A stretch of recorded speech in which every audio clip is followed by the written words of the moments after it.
5 years after the Civil War, Birmingham, Alabama, was founded. With its birth in 1871 came the need for tons of pig iron to fix the U.S.'s crumbling infrastructure, so Colonel James Withers Sloss began to build Sloss furnaces.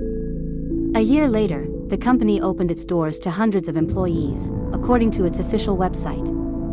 Jobs on blast furnaces were advanced but also dangerous, and many workers started falling to their deaths in the furnaces.